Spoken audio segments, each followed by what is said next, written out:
Ever felt that nagging sense that you're capable of so much more, but you're just kind of going through the motions of living your lukewarm life? Yeah, or maybe you sense you're a total rock star deep down, but something's holding you back from, really shining. Exactly.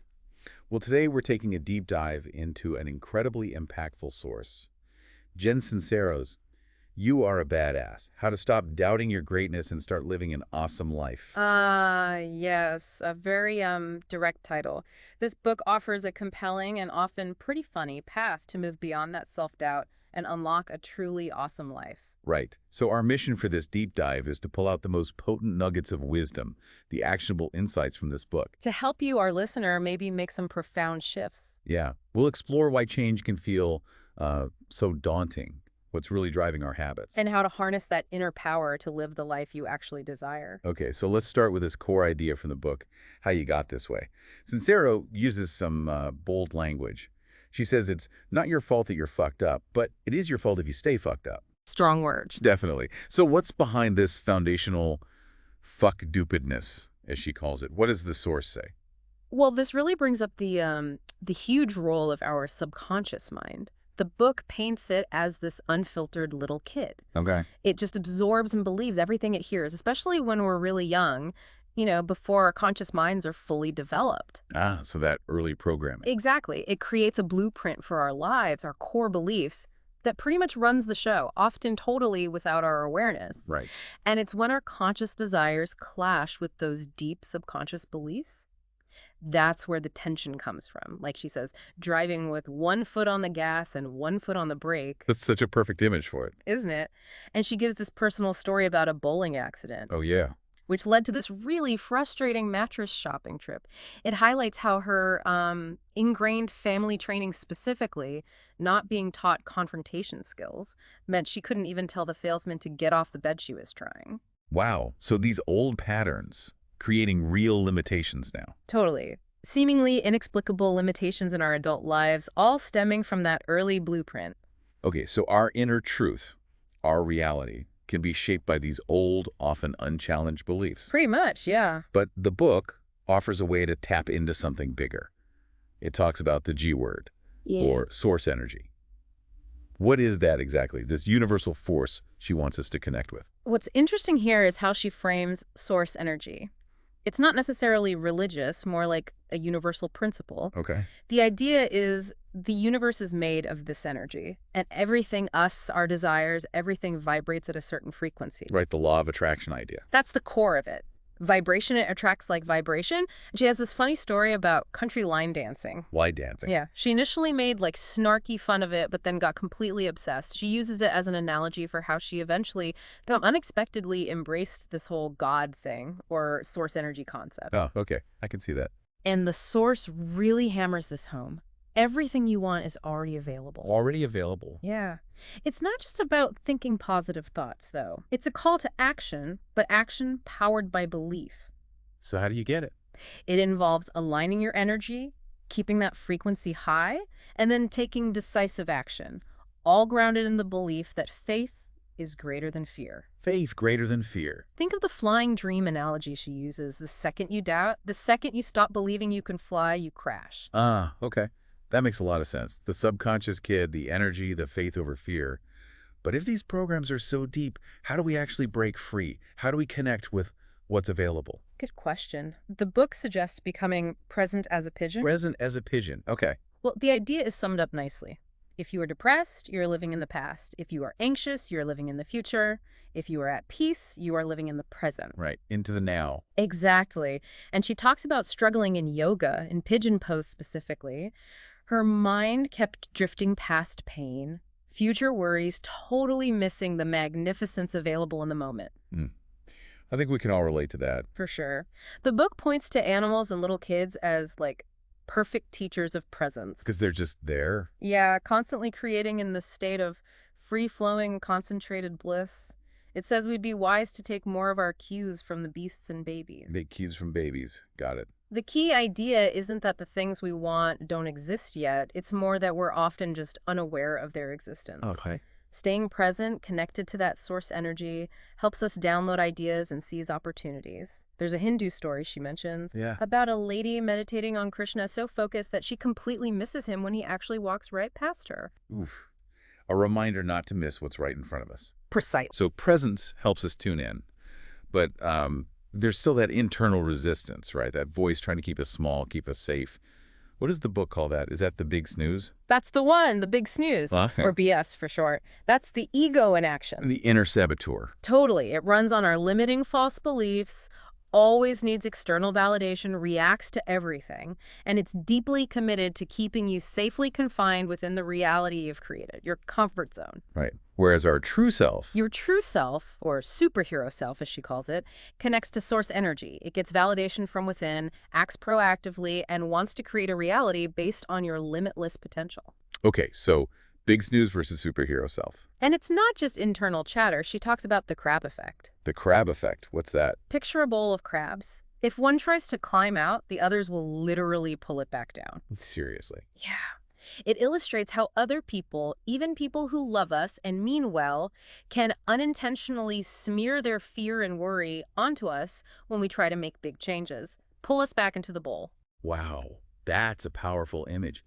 But how do you tell the difference between, genuine concern from loved ones and them just fear smearing? That's a really good point. Discernment is crucial. Yeah. The book stresses trusting your intuition, that incredible inner guidance tool, over seeking everyone else's approval. Your gut usually knows, right? Usually. It knows the difference between constructive feedback and fear-based resistance, theirs or yours. Okay. And what about those really tough times? The book mentions clients having flat tires, bus accidents, studios burning down. Calls it the big snooze, creating chaos. Yeah, life often turns to shit before it turns to shinola. Right, but that might sound a bit simplistic if you're really going through it. Does it talk about how to keep faith when the chaos feels genuinely overwhelming, not just like a detox? Absolutely. It's not about dismissing real hardship, it's about reframing it. Seeing these challenges not as proof you should quit, but maybe as the universe clearing the path, sometimes forcefully. Clearing the path. Yeah, or maybe forcing you to double down on your commitment. The big snooze, creating chaos, is meant to show that shifting deep beliefs is disruptive. It's powerful. The point is not to let it derail you, but maybe even see it as confirmation you're shaking things up. Okay, I see. A sign of progress, maybe, not punishment. Exactly. So a huge part of this journey seems to be about how we see ourselves.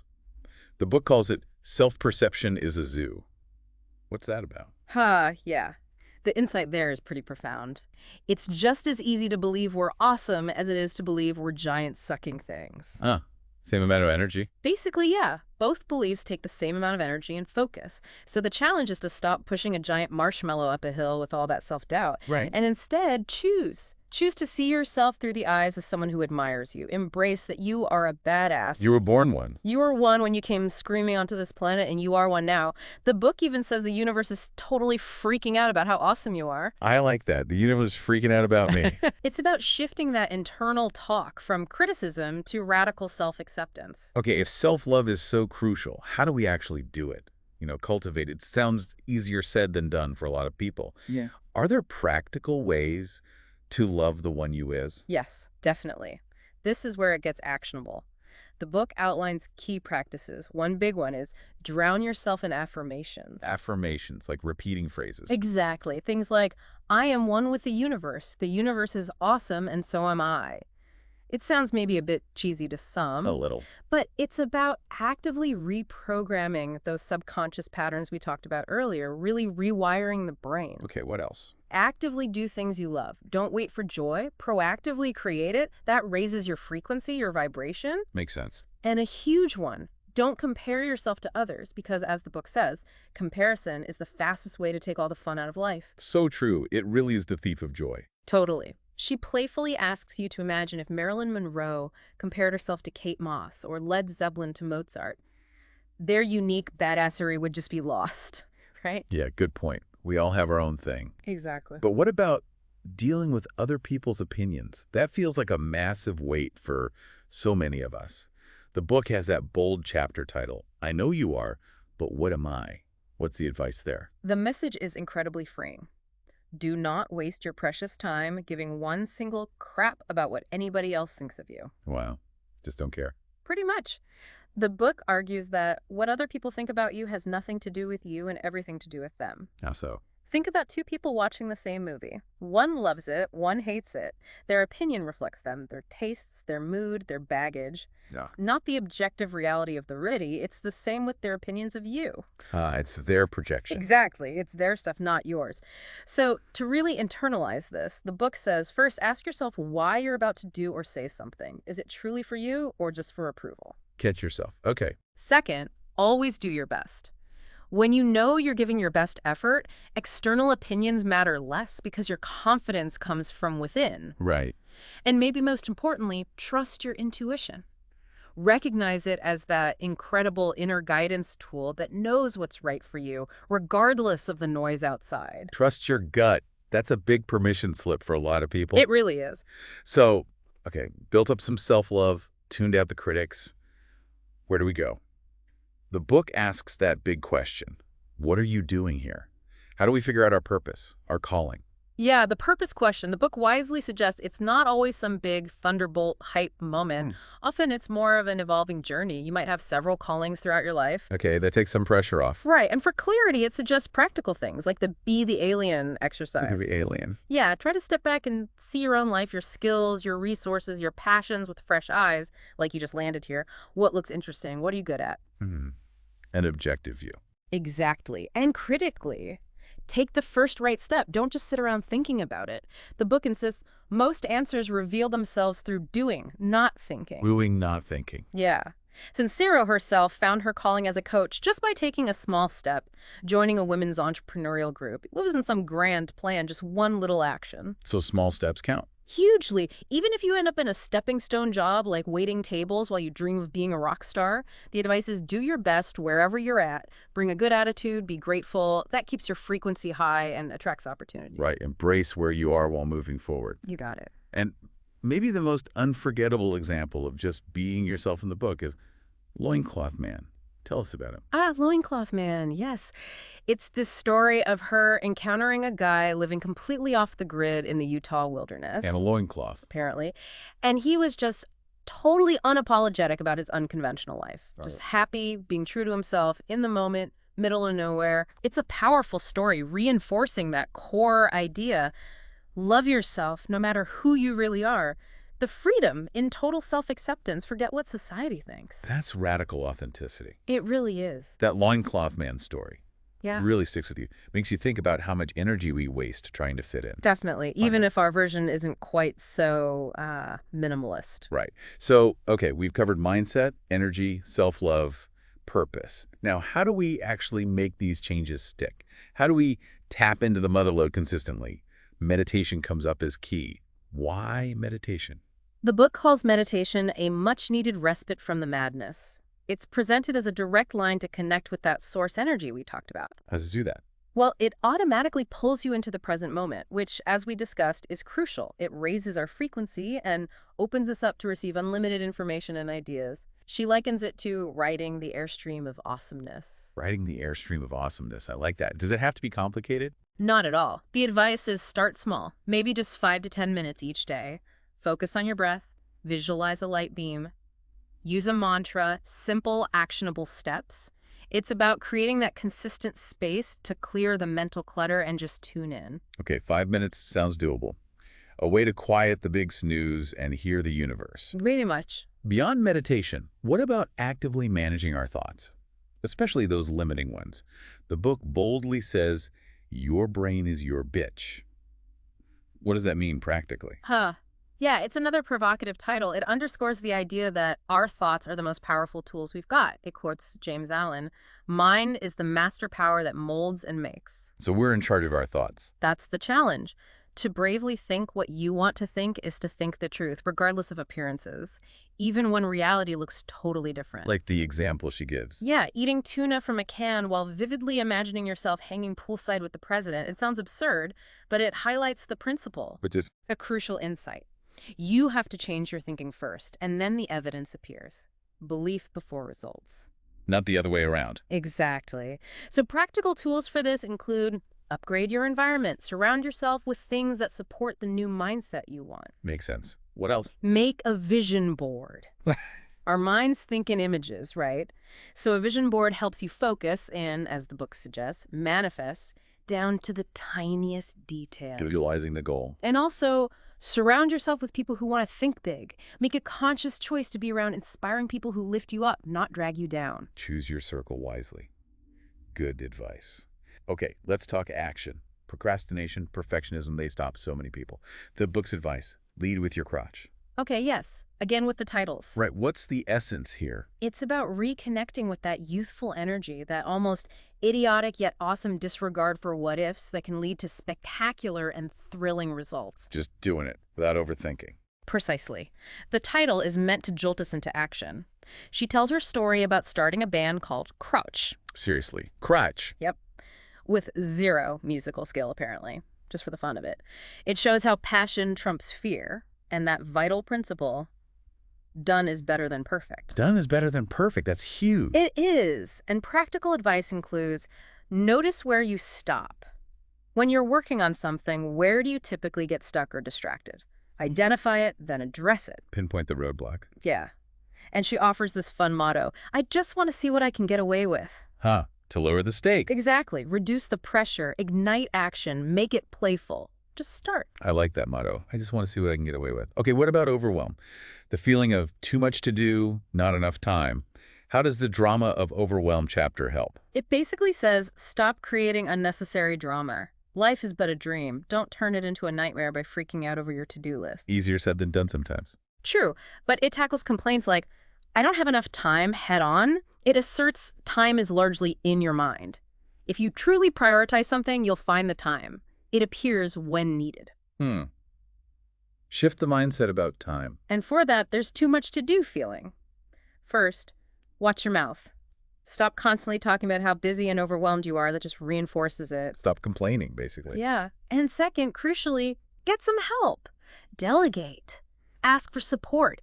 Seek professional perspective. Okay, practical strategies. Chunk it down. Break those huge tasks into manageable, bite-sized bits. Makes them feel less daunting. Makes sense. And the essential mantra, delegate or die. You simply cannot grow a business, be a cool parent, if you try and do every single little thing by yourself. Delegate or die. Pretty clear. Nerd. So it feels like underlying almost all of this is fear.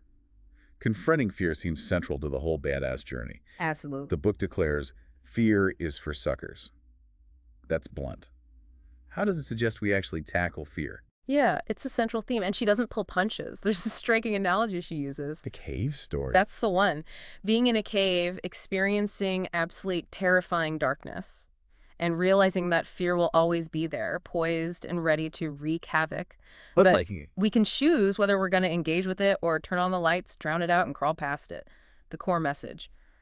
On the other side of your fear is your freedom. Choose not to engage.